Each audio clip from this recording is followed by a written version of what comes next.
नमस्कार दोस्तों, आप सभी का स्वागत है हमारे बुद्ध इंस्पायर यूट्यूब चैनल पर। अगर आप अपने जीवन में कुछ सीखना या पाना चाहते हो तो हमारे चैनल बुद्ध इंस्पायर को सब्सक्राइब जरूर कर ले। व्यक्ति के जीवन में आलस्य एक बाधा है जो उसे उसके लक्ष्य तक पहुंचने से रोकती है। आइए गौतम बुद्ध की इस प्रेरक कहानी से जानें कि आलस्य का मूल कारण क्या है और किस तरह उसे अपने मन मस्तिष्क से हटाया जा सकता है। किसी नगर में एक व्यक्ति रहता था। वह बहुत आलसी था और उसे यह बात पता थी। एक दिन वह बुद्ध जी के पास आया और दुखी मन से बोला, बुद्ध जी, मैं बहुत आलसी हूँ और अपने आलस्यपन के कारण मुझसे कोई भी कार्य सही समय पर नहीं होता है और न ही ठीक से कर पाता हूँ। मेरे घर में सभी मुझसे परेशान है। कृपया बताइए मैं क्या करूँ। बुद्ध जी मुस्कुराए और बोले, तुम्हें कैसे पता कि तुम आलसी हो और किस प्रकार का आलस्य है तुम्हें। व्यक्ति ने कहा, मुझे यह तो ठीक से नहीं पता कि आलस्य वाकई में क्या होता है, लेकिन यह जो भी है बहुत बुरा है। बुद्ध जी ने कहा, आलस्य एक मानसिक अवस्था होती है जो एक विचार है, भाव है जिसे इंसान अपने अंदर लाता है। मनुष्य को दो प्रकार से आलस्य आता है, शारीरिक और मानसिक। शारीरिक आलस्य का कारण भोजन है। जब हम ऐसा भोजन करते हैं जिसमें खुद कोई जीवन नहीं है तो शरीर के लिए बोझ बन जाता है और फिर यह आलस्य पैदा करता है, क्योंकि हमारा शरीर भोजन से मिलने वाली ऊर्जा पर चलता है। जैसा भोजन हम इसे देते हैं वैसी ऊर्जा यह हम देता है। इसलिए आलस्य से बचना चाहते हो तो आराम और आसानी से पचने वाला भोजन करो जो प्राकृतिक रूप से हम मिलता है।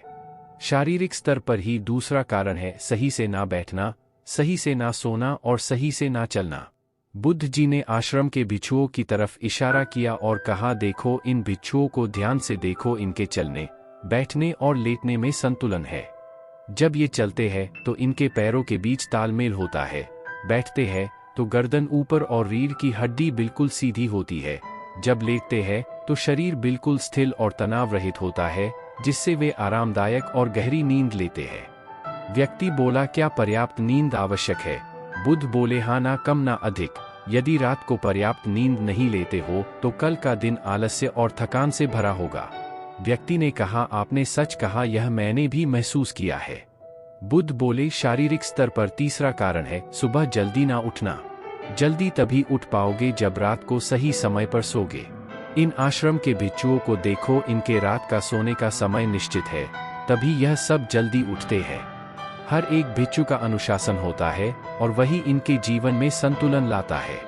इंसान अनुशासन को एक बंधन समझता है, लेकिन यह सच नहीं है।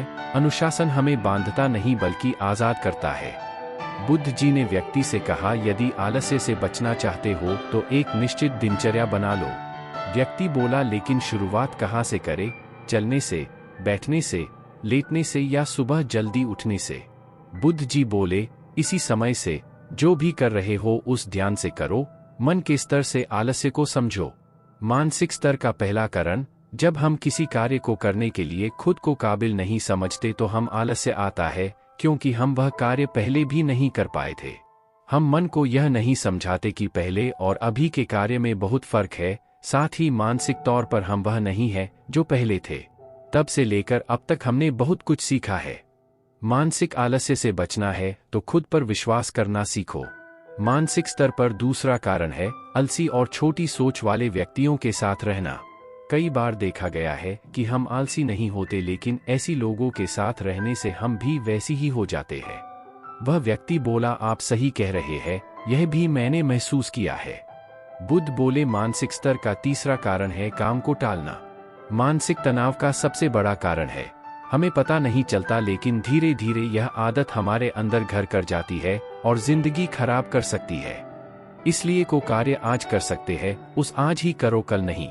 बुद्ध ने कहा, मानसिक आलस्य का चौथा कारण है लक्ष्य स्पष्ट न होना। मान लो तुम एक रेगिस्तान में फंसे हो और तुम्हें प्यास लगी है, तो क्या करोगे?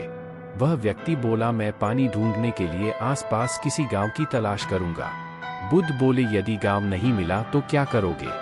वह व्यक्ति बोला, तो भी मैं ढूंढने का प्रयास करूंगा, क्योंकि मेरे पास और कोई विकल्प नहीं। बुद्ध बोले, जब किसी के पास स्पष्ट लक्ष्य ना होना है।